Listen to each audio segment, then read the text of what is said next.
Knights football suffered a devastating loss for their homecoming game against Poplar Bluff. Knights golfer Carly Ferguson qualified for the Class II state tournament. Mizzou put off a major upset against Georgia. All this and more here on Black Knight Sports Report.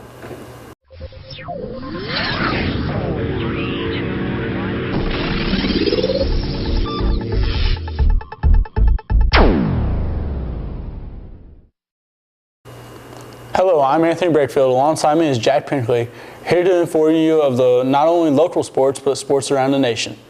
The Knights were unable to pull out a win at the 2013 homecoming game against the Poplar Bluff Mules, suffering from a 35-7 deficit.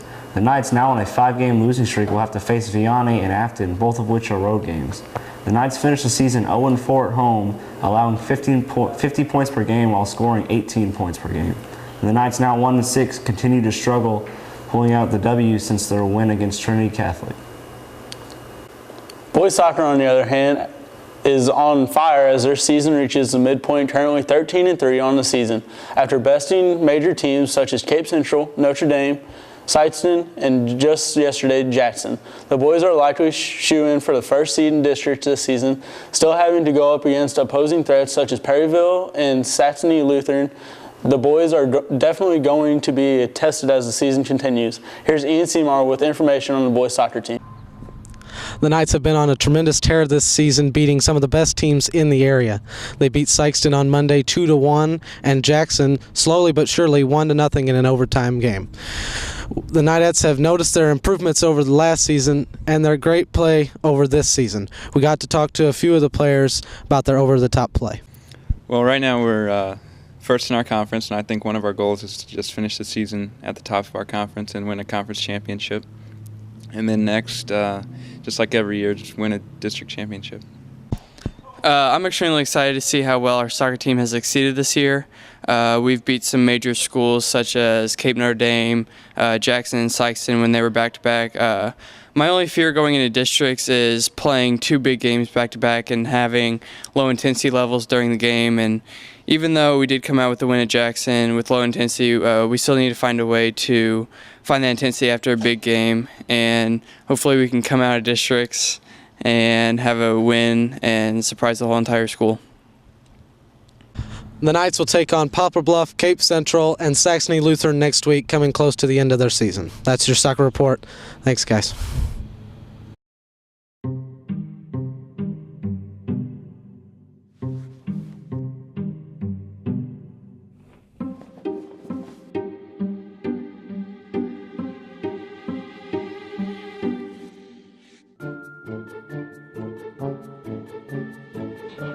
The smallest moments can have the biggest impact on a child's life. Take time to be a dad today.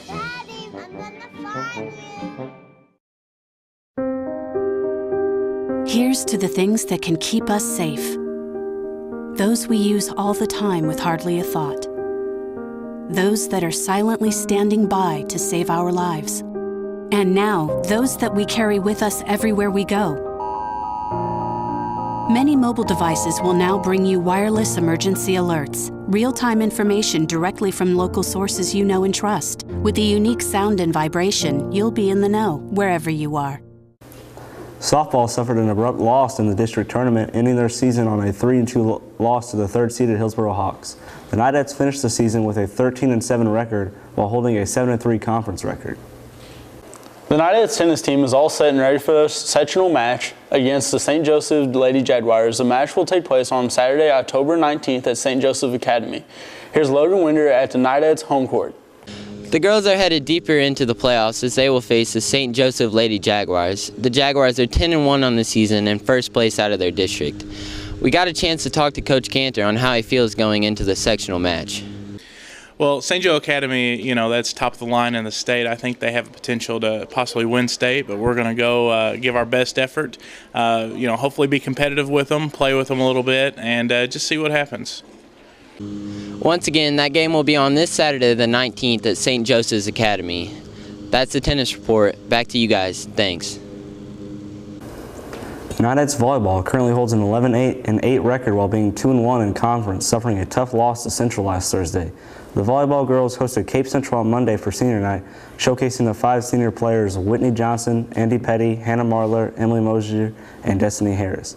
The Knightheads have a jam-packed schedule as they defeated Cape Central on Monday and beat the North County Raiders on Tuesday. The girls will travel to Fredericktown for a conference match on Thursday and head over to Festus High School on Saturday for a tournament. Knightheads golf will send sophomore Carly Ferguson to the Class 2 state tournament this year. The tournament will be next Monday and Tuesday at Meadow Lakes Acres Country Club in the state capital of Jefferson City. We spoke with Carly and asked about how she felt after she discovered she had made the cut for the state tournament. I was very excited to make it because I'm a sophomore and that's a really big achievement. And I had to keep myself focused. And when I had a bad hole, I just had to keep going.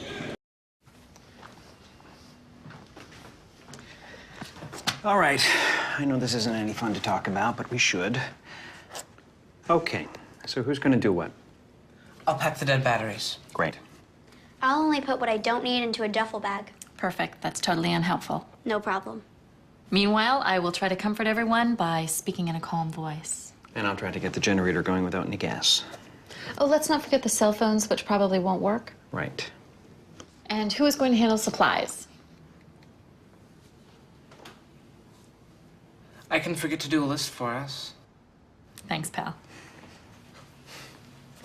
Well, I think we couldn't be any less prepared. I'm proud of you guys. Talk to your kids about who to call, where to meet, what to pack. Visit ready.gov/kids for tips and information. There's no place like home. Getting home safely is just a click away. But making sure your child is in the right seat is just one of the steps down the road to safer travels. I don't know how it works. Find the right seat for your little one's age and size. We've done what you told us. There's no better way to get home safely. Know for sure that your child is in the right seat. Get all the facts at safercar.gov/the right seat. Brought to you by the National Highway Traffic Safety Administration and the Ad Council.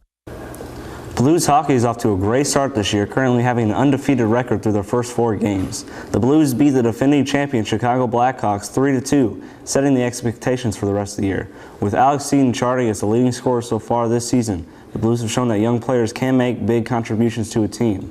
The Blues will host the San Jose Sharks and then travel to Chicago to play the Blackhawks for the second time this season. The Toronto Maple Leafs are surprising the NHL by being the first team to put up 10 points this year. Last year, Toronto finished 10th in the Eastern Conference with 56 points. With major changes as the goalie position by trading Ben Scrivens to Los Angeles for Jonathan Bernier, Toronto has given up the fewest goals in the NHL, letting up to 2 goals through 6 games. Your own St. Louis Cardinals have made it to the NLCS playoffs, beating out the Pittsburgh Pirates in Game 5 of the NLDS. They now lead 3-1 against the Los Angeles Dodgers in hopes to clinch their spots in the World Series, only 1 game away from achieving this goal. However, the Dodgers are going to pitch Clayton Kershaw during the next game. On the other side of the MLB postseason, the Detroit Tigers and the Boston Red Sox are tied 2-2 going into Game 5 at Detroit. The series has been filled with offense, unlike the Cardinals series, the first game ending in a 6-run comeback from the Boston Red Sox, the second ending with a win from Detroit, and the third won by Boston off of 1 swing of the bat in a game that ended 1-0. SEMO won their first game of the season last week, winning 37-34 in overtime against the Murray State Racers. The win ends the Red Hawks' 5-game losing streak and gives them a little momentum heading into O'Brien Stadium to play Eastern Illinois Panthers. The Mizzou Tigers upset the number 7 Georgia Bulldogs on Saturday, winning the game 41-26. The Tigers suffered a huge loss in the game, however, as starting quarterback James Franklin separated his shoulder late in the game, an injury that will keep him out for the rest of the season. Without Franklin, the Tigers are going to have to take on the rest of their conference schedule, including games against Florida, South Carolina, Ole Miss, and Texas A&M, with redshirt freshman Matty Mock as their starting quarterback. The Crimson Tide are still atop the college rankings after beating the Kentucky Wildcats 42-7 last Saturday. The Oregon Ducks added to their resume as they beat the 16th-ranked Washington Huskies. Clemson also won, beating the Boston College Eagles 24-12 this week, and they will take on number 5 Florida State Seminoles on Saturday at ESPN's College Game Day. The 4th-ranked Buckeyes will take on the Iowa Hawkeyes after beating the Northwestern Wildcats by 10 points on Saturday. The St. Louis Rams decimated the Houston Texans last Sunday by a final score of 38-13. The win brings them to a .500 record of 3-3. Next week, the Rams will play the Carolina Panthers, followed by the first division game against the Seattle Seahawks. With Sam Bradford having an above-average year, currently having thrown 13 touchdowns with only 3 interceptions. The AFC North is being controlled by the Cincinnati Bengals. With a 4-2 record, the Bengals are playing a lot better than usual. With an offense led by Andy Dalton and A.J. Green, the opposing team is going to need a good pass defense to beat the Bengals. The other teams in the North are all struggling with below .500 records. On the other side of the NFL, the NFC North is in the hands of the Detroit Lions and Chicago Bears. Both teams are having great years led by their quarterbacks Matthew Stafford and Jay Cutler. That'll be it for this edition of the Black Knight Sports Report. As always, have a great week.